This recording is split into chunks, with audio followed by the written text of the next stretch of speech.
अपना विषय है आधुनिक विश्व में विद्यालय शिक्षा और पाठ है स्वतंत्रता के बाद भारत में शिक्षा का विकास 1947 से लेकर के 1992 भाग 1। आप सभी जानते हैं कि लगभग 200 वर्षों की दास्ता के बाद 15 अगस्त 1947 को हमारा देश आज़ाद हुआ था। आज़ादी के समय हमारे देश के सामने बहुत सारी चुनौतियां थी। सबसे बड़ी चुनौती थी कि हमारा देश बहुत सारी छोटी छोटी रियासतों में बटा हुआ था, तो राष्ट्र को एक सूत्र में बांधना और लोकतंत्र को सुदृढ़ करना। दूसरा, हमारे यहाँ की कृषि व औद्योगिक उत्पादन लगभग तहस नहस था, तो इस क्षेत्र में उत्पादन बढ़ाना व देश को आत्मनिर्भर बनाना। और तीसरा, हमारा समाज बहुत सारे वर्गों में बटा था, तो देश में समानता व सामाजिक न्याय की स्थापना करना भी एक बहुत बड़ी चुनौती थी। आंकड़े बताते हैं कि आज़ादी के समय मात्र 12.2% जनसंख्या ही साक्षर थी। विद्यालय शिक्षा तक लोगों की पहुंच सीमित ही थी। स्वतंत्रता के बाद सार्वजनिक स्कूली शिक्षा से यह अपेक्षा थी कि वह समाज के हर वर्ग तक पहुंचे और समता, लोकतंत्र और भाईचारे का बीजारोपण करे, साथ ही आत्मनिर्भरता और आर्थिक विकास को गति देने के लिए उपयुक्त दक्षता व कौशल विकसित करे। स्वतंत्रता के समय उच्च शिक्षा व माध्यमिक शिक्षा की जब समीक्षा की तो यह निष्कर्ष निकला कि भारत में अंग्रेजी शिक्षा की लगभग 150 वर्षों की लंबी कालावधि में शिक्षा का प्रसार बहुत कम हुआ। प्राथमिक विद्यालय में प्रवेशित 100 बच्चों में से 25 माध्यमिक स्तर तक पहुंच पाते थे। विश्वविद्यालय में उनमें से मात्र 2 बच्चे ही जा पाते थे। आज़ादी के समय देश में शिक्षा का ढांचा इस प्रकार से था। स्कूली शिक्षा कक्षा 1 से 10 तक थी। उसमें से प्राथमिक कक्षाएं कक्षा 1 से 4 तक चलती थी। उच्च प्राथमिक कक्षाएं 5 से 8 तक थी। हाई स्कूल कक्षा 9 से 10 तक कहलाती थी।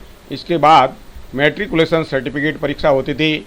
इसके बाद महाविद्यालय स्तर पर 2 वर्ष का इंटरमीडिएट कोर्स होता था। इसके बाद स्नातक उपाधि BA, BCom, BSc की डिग्री होती थी। भारतीय संविधान में शिक्षा से संबंधित बहुत सारे प्रावधान हैं।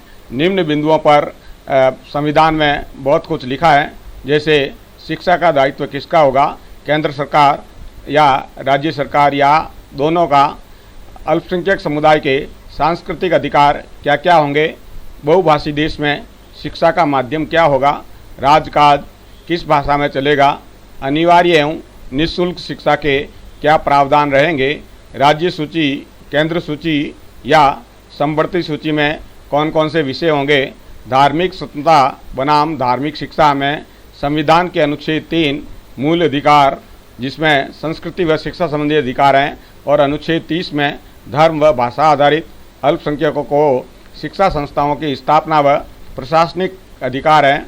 अनिवार्य शिक्षा जिसमें अनुच्छेद 45 में निःशुल्क व अनिवार्य शिक्षा का प्रावधान है। बड़ी विस्तृत चर्चा के बाद इन सब बातों पर संविधान निर्माताओं ने निर्णय होकर संविधान की रचना की है। आज़ाद भारत में बुनियादी शिक्षा, सभी जानते हैं कि बुनियादी शिक्षा का विचार सबसे पहले महात्मा गांधी ने दिया था। आज़ादी से पहले 1936-37 में गांधी जी के विचारों पर आधारित बुनियादी शिक्षा का काम शुरू हो गया था। आज़ादी के बाद 19 प्रांतों में इसका विस्तार हुआ। इनमें न केवल बुनियादी विद्यालय थे बल्कि शिक्षक प्रशिक्षण संस्थान भी संचालित थे, जिन्हें बुनियादी प्रशिक्षण विद्यालय या बेसिक ट्रेनिंग स्कूल कहा जाता था। आज़ादी के पहले राजस्थान में जयपुर, जोधपुर और उदयपुर रियासतों में बुनियादी शिक्षा पर कुछ काम हुआ था। 1948 के दौरान जोधपुर में सभी प्राइमरी और माध्यमिक विद्यालयों में बुनियादी शिक्षा पाठ्यक्रम लागू कर दिया गया था, लेकिन यह प्रयोग असफल रहा क्योंकि शिक्षक पर्याप्त रूप से प्रशिक्षित नहीं थे। 1955-56 में राजस्थान में चलने वाले सभी शिक्षक प्रशिक्षण विद्यालयों को बुनियादी प्रशिक्षण विद्यालय बेसिक ट्रेनिंग स्कूल में परिवर्तित कर दिया गया। 1956 में राज्य में 27 ऐसे संस्थान थे। बुनियादी शिक्षा का विचार लंबे समय तक नहीं चल पाया। उसकी असफलता के बहुत सारे कारण हैं। उनमें सबसे पहला, शारीरिक श्रम व स्वावलंबन पर जोर दिया, लेकिन विचारों का अनुसरण नहीं किया गया। बुनियादी शिक्षा के अध्यापक स्वयं उत्पादक कार्य के माध्यम से स्वावलंबी बनना नहीं सीख पाए और वे इसके प्रति गंभीर भी नहीं थे। गांधी जी व इसके अनुयायी स्वावलंबन के मूल्य में गहन आस्था रखते थे, लेकिन व्यापक रूप से लागू करने का जब प्रश्न आया तो अधिकांश लोग इसे अव्यावहारिक कहते थे। सामाजिक परिवर्तन की दिशा भी कुछ अलग ही थी। हर अभिभावक चाहता था कि उसका बच्चा उस शिक्षित वर्ग में जगह पाए जिसे अपने हाथ से काम नहीं करना पड़े।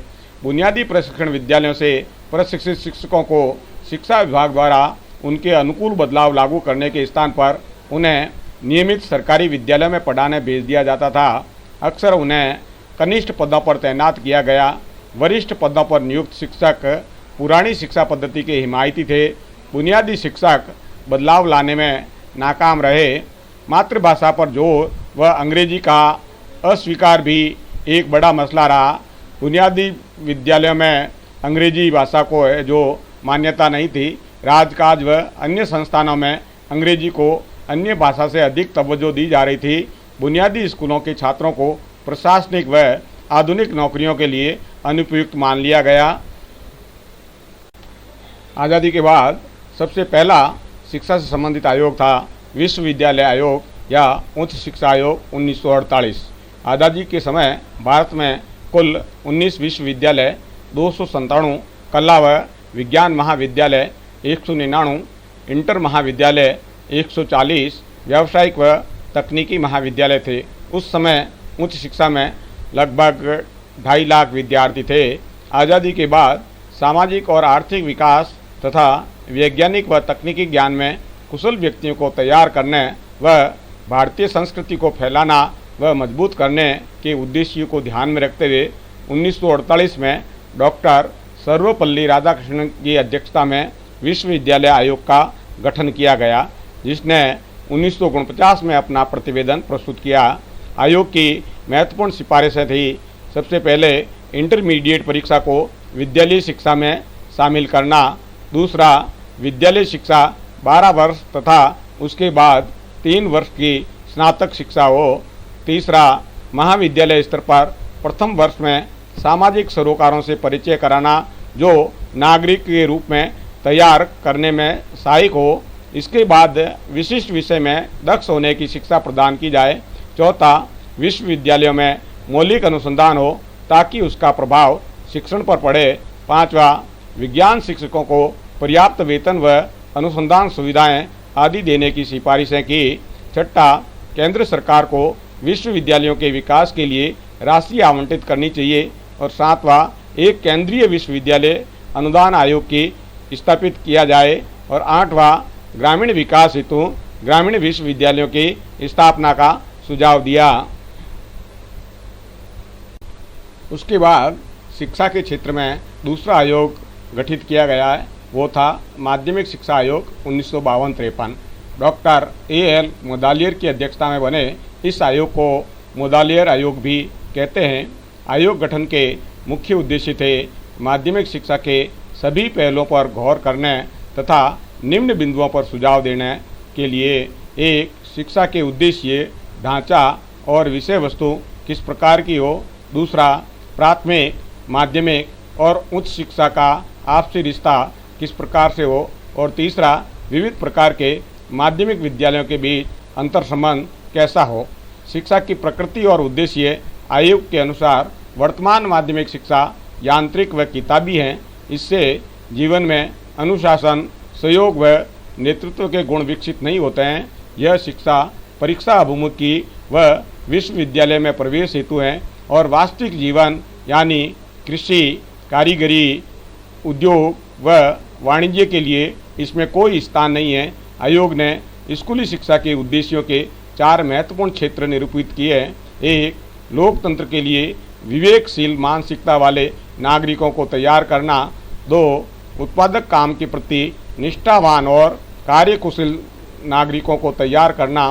तीसरा, कला बोध युक्त और सृजनशील नागरिकों को तैयार करना। और 4, सार्वजनिक जीवन के हर क्षेत्र में नेतृत्व की क्षमता व दृष्टि वाले नागरिकों को तैयार करना।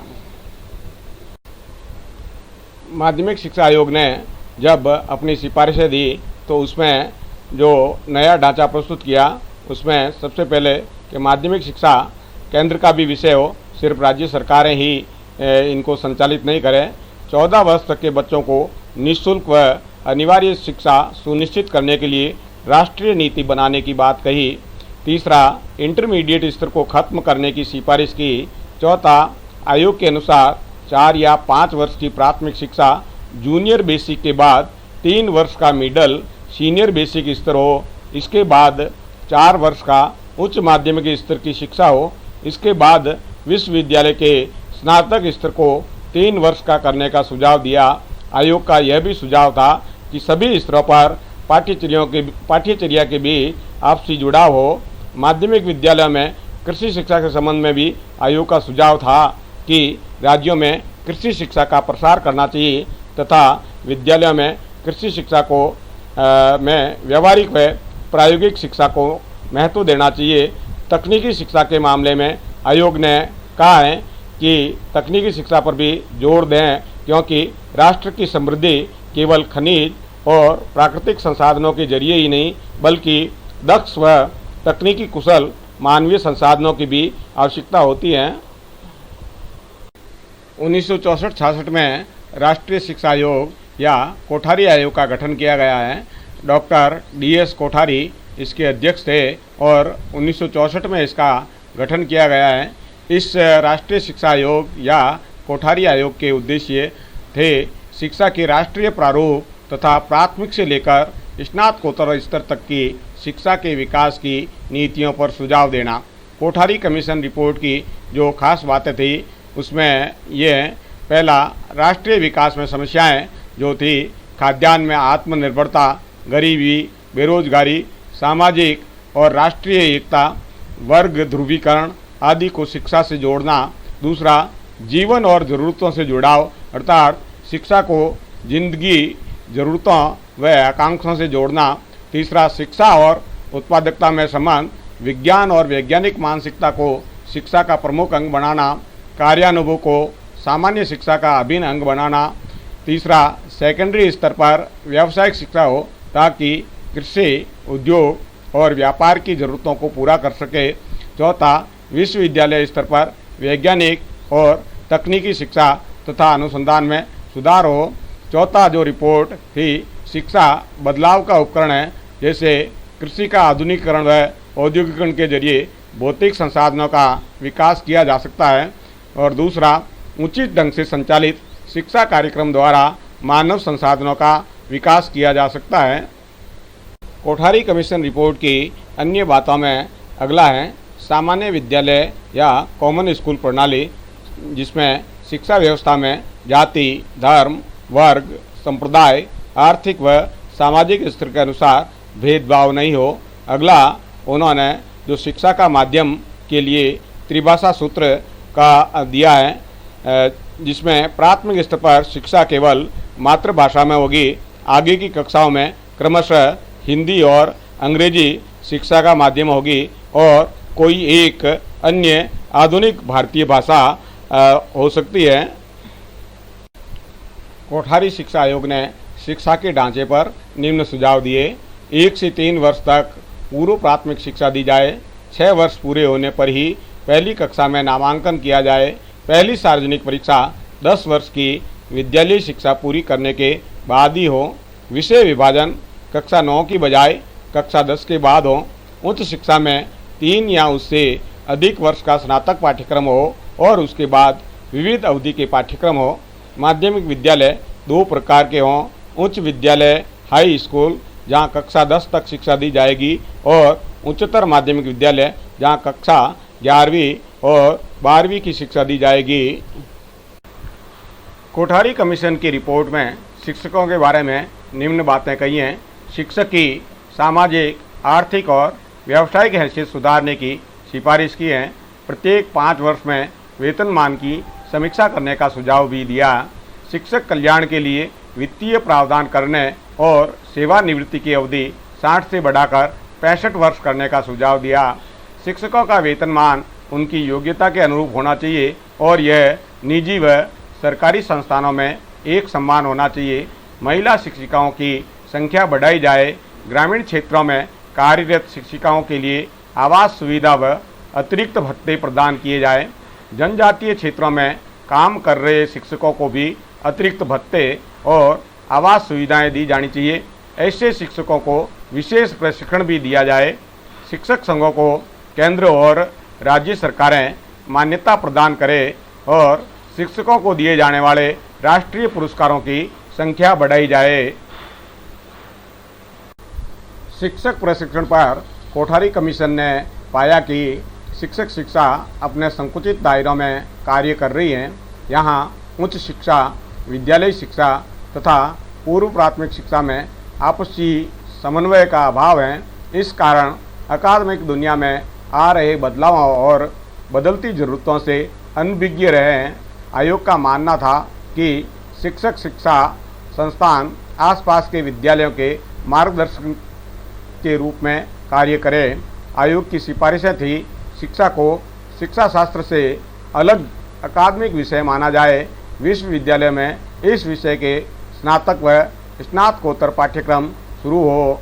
चुनिंदा विश्वविद्यालय में शिक्षा विभाग स्थापित हो जिनमें शिक्षक शिक्षण के कार्यक्रम विकसित हों और साथ ही शिक्षा के विषय में अध्ययन व अनुसंधान हो। शिक्षक शिक्षण संस्थानों में प्रसार कार्य को महत्वपूर्ण अंग माना जाए। विश्वविद्यालयों और महाविद्यालयों के सहयोग से विद्यालय में विषय शिक्षण को मजबूत बनाया जाए। शिक्षण पद्धति में सुधार हो तथा स्वशिक्षण, संवाद आदि को बढ़ावा दिया जाए। प्राथमिक शिक्षकों के लिए व्यावसायिक प्रशिक्षण 2 वर्ष का हो जो माध्यमिक स्तर की विद्यालयी शिक्षा पूरी करने के बाद हो। स्नातकों के लिए प्रशिक्षण की अवधि 1 वर्ष हो और प्रत्येक वर्ष में कम से कम 200 कार्य दिवस हो। शिक्षण प्रशिक्षण संस्थानों में नियुक्त प्रशिक्षकों के पास किसी एक विषय में स्नातकोत्तर उपाधि व बीएड उपाधि हो। प्रशिक्षणार्थियों के लिए छात्रावास सुविधा हो और विश्वविद्यालय अनुदान आयोग शिक्षक प्रशिक्षण के मापदंड निर्धारित करने का दायित्व निभाएं।